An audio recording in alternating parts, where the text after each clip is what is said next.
செங்கோட்டையனை எப்படி நடத்தக்கூடாது. அவை முன்னவராக இருக்கிறவருக்கு முதல்ல முதலமைச்சர் பக்கத்தில் சீட் வைக்கணும். அது சட்டமன்றத்தை சுமூகமாக நடத்திட்டு போகிறதுக்கு காலங்காலமாக கடைபிடிக்கப்படுகிற ஒரு நடைமுறை. விஜய் செங்கோட்டையனை கட்சியில் சேர்த்த நாள் முதலாகவே அந்த புரோட்டோக்கால் வச்சுட்டு இருக்கிறார். 4ஆம் இடம்னா 4ஆம் இடம் தான். அது தப்பு. அது அதனால உங்களுக்கு ஒன்றும் ஆக போகிறதில்ல. செங்கோட்டையன் எங்கே இருந்தாலும் அவர் என் கட்டுப்பாட்டில் அப்படின்னு நிரூபிக்கிறதா விஜயனுடைய தலைமை பண்பு, ஆளுமை பண்புக்கு ஒரு அடையாளமாக இருக்குமே தவிர, ஏதோ காரணத்துக்காகவோ யாரோ சொல்லியோ இல்லை அவர் அங்கேயே வைங்க, கிட்டு சேர்த்துறாதீங்க அப்படின்னா அவை முன்னவருக்கு அதுதாங்க வேலை.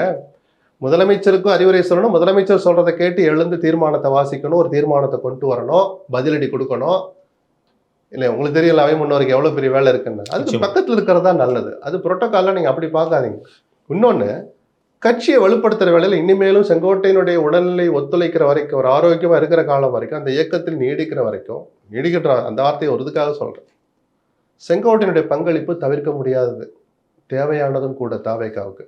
ஸோ ஒரு கள அரசியல் பண்ண போகிற ஒரு அமைச்சருக்கு வெறும் நிதித்துறையை கொடுத்தது சரியல்ல. அதுபோல் இன்னும் சில குறைபாடுன்னு இல்லை.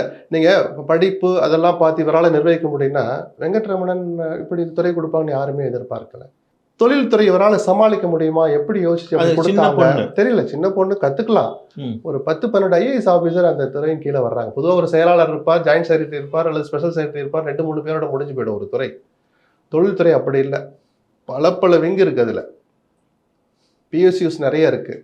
அதில் ஒன்று சீனியர் மோஸ்ட் ஐஏஎஸ் ஆஃபீஸர் இருப்பாங்க, அடிஷனல் சீஃப் செக்ரட்டரி ரேங்கில் இருப்பாங்க 4-5 பேர். அதில் இதையெல்லாம் இவங்களால பண்ண முடியுமான்னு கொஞ்சம் யோசிச்சிருக்கலாம். பார்க்கலாம், முழுமையான பட்டியல் வரட்டும், அப்புறம் நம்ம அது விமர்சனத்தை வைக்கலாம்.